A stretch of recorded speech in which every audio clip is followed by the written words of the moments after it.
तमिलनाडु की यात्रा। उर्वशी, उर्वशी, कहाँ हो? क्या बात है, आ रही हूँ। बरेली से राघव का पत्र आया है। अच्छा, क्या लिखा है उसने? लिखा है कि वह दक्षिण भारत की यात्रा पर आ रहा है। उसकी यात्रा चेन्नई से प्रारंभ होगी। अब तुम भी जल्दी से तैयार हो जाओ। तमिलनाडु एक्सप्रेस से आज ही वह सपरिवार पहुंच रहा है। गाड़ी ठीक समय पर आने वाली है।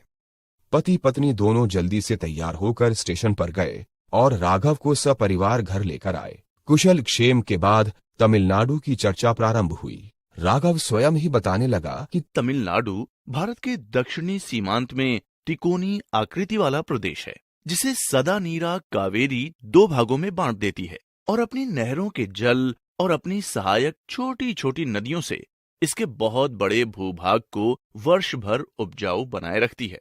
पोलयाची और पाल घाट के बीच की उर्वर वादियां और कंबम की उतनी ही उपजाऊ घाटियां अपने प्राकृतिक दृश्यों से पर्यटकों का मन मोह लेती हैं। साथ ही यह क्षेत्र धान की घनी पैदावार के लिए भी प्रसिद्ध है। यहाँ साल में धान की 2 से 3 फसलें तक होती हैं। पूर्वी घाट और पश्चिमी घाट की पहाड़ियों के दक्षिणी छोरों का मिलन तमिलनाडु में हुआ है। पर्वतीय सौंदर्य और समुद्री जलवायु के कारण प्रायः सभी जिलों में कोई न कोई ग्रीष्मवास या समुद्र तटीय आरोग्य स्थल है। उटकमंड यानी कि ऊटी को तो पर्वतीय ग्रीष्मवासों की रानी कहा जाता है। शांत और एकांत प्रिय लोगों के लिए कोडाई कनाल जैसा रमणीक स्थल है।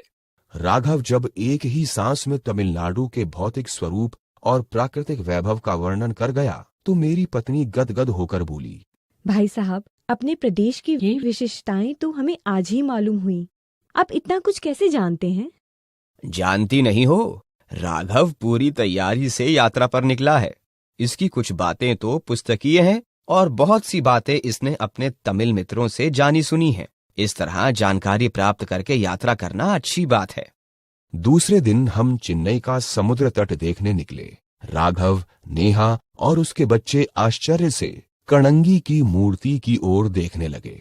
उसके क्रोधित रूप तथा हवा में पकड़े नूपुर को देखकर उन सब के मन में तरह तरह के भाव उठने लगे। तब मैंने बताया, तमिल का शिल्पाधिकारम नामक एक काव्य ग्रंथ है। उस काव्य की नायिका है देवी कणगी। रानी का नूपुर खो जाने पर इसके पति को भ्रांतिवश चोर समझकर मरवा डाला था, क्योंकि वह बाजार में एक नूपुर बेचने की कोशिश में था। जब इस देवी को पता चला तो क्रोध की मुद्रा में राजा के पास जाकर अपने पैर का वैसा ही नूपुर हाथ में लेकर दिखाते हुए कहने लगी कि दूसरा नूपुर भी मेरा ही है, मेरे पति चोर नहीं थे। वही क्रोध का भाव इस मूर्ति से प्रकट हो रहा है।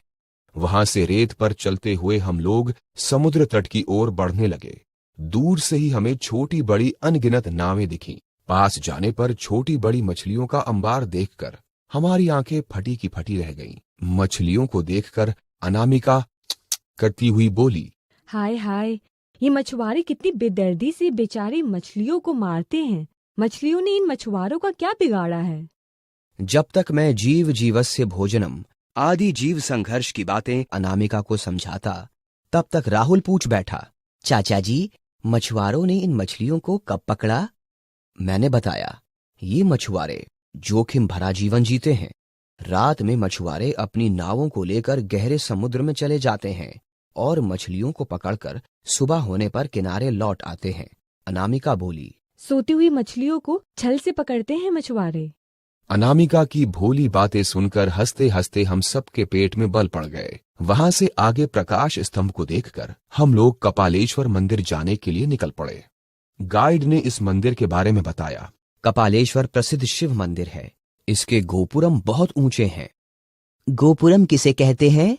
राहुल ने गाइड को टोक कर पूछा। गाइड ने बताया, गोपुरम तो एक प्रकार से मंदिर के मुख्य द्वार का दूसरा नाम है।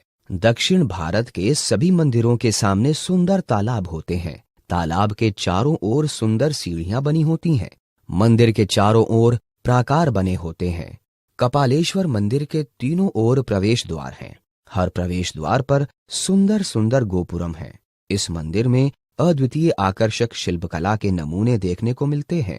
कहते हैं कि इसी के आसपास कहीं पर प्रसिद्ध कवि तिरुवल्लुर रहते थे। भोलेश्वर मंदिर देखने के बाद हम लोग समुद्र तट पर स्थित महालक्ष्मी मंदिर भी देखने गए।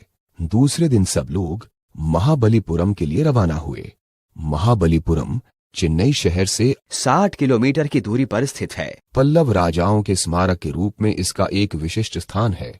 यहाँ के गुफा मंदिर, रथ और दीवारों पर अंकित चित्रों का विशेष स्थान है। यहाँ की शिल्पकला लगभग 7वीं सदी की है। समुद्र किनारे स्थित मंदिर का अधिक अंश जलमग्न हो गया है। कहा जाता है कि यहाँ इसी प्रकार के कई मंदिर थे जिन्होंने समय के साथ जल समाधि ले ली। अब एक ही मंदिर शेष है। यहाँ महिषासुर मर्दन का दृश्य विशेष रूप से देखने लायक है। ये मंदिर पत्थरों को तराशकर रथ के आकार के बनाए गए हैं। इस प्रकार के कुल 6 रथ मंदिर हैं। इनमें 5 पांडवों के नाम पर हैं और 6ठा द्रौपदी के नाम पर। कृष्ण मंडप के सामने तपस्या करते हुए अर्जुन की प्रतिमा है। यह शिल्पकला की दृष्टि से अद्भुत है।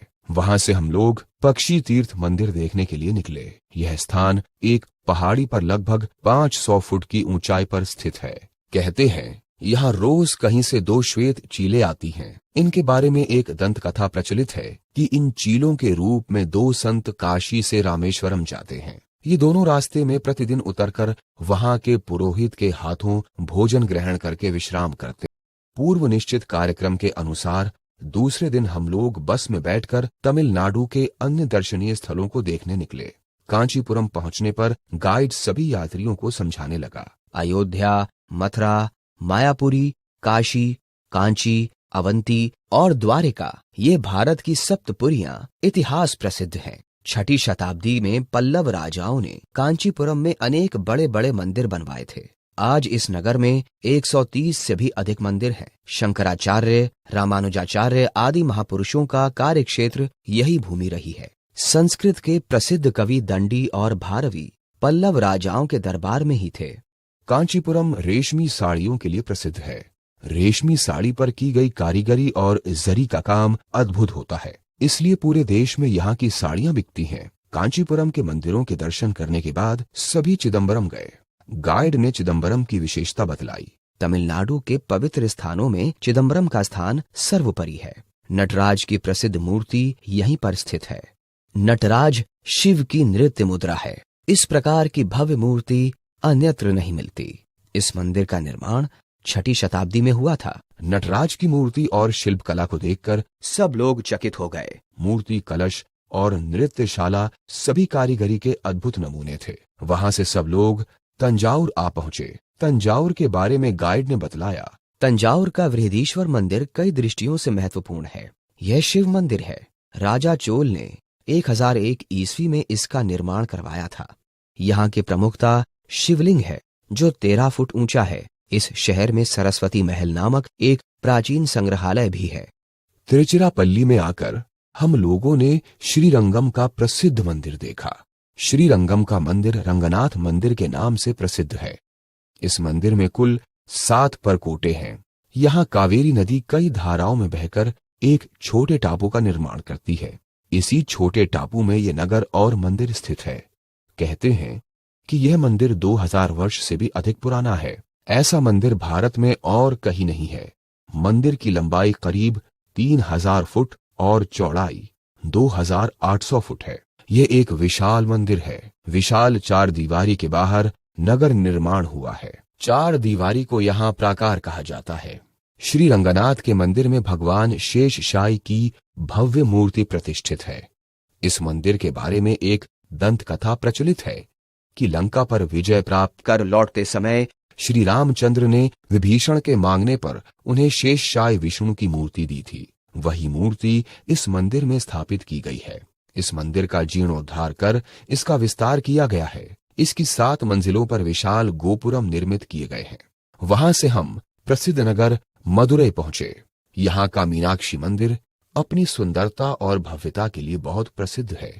कहा जाता है कि मीनाक्षी देवी पांड्य नरेश की पुत्री थीं। अपनी शक्ति के बल से उन्होंने शिव जी से विवाह किया था। एक तरफ मीनाक्षी मंदिर है तो दूसरी तरफ शिव जी का मंदिर है। इसके गगनचुंबी भव्य गोपुरम विशेष रूप से दर्शनीय हैं। वास्तुकला, मूर्तिकला आदि के अनुपम नमूने मीनाक्षी मंदिर में देखे जा सकते हैं। 1000 स्तंभों वाला मंडप और वहां मूर्तियों में उत्कीर्ण शिल्प बहुत सुंदर हैं। इस मंदिर की चारदीवारी बहुत लंबी चौड़ी है। मंदिर के चारों ओर राजमार्ग है।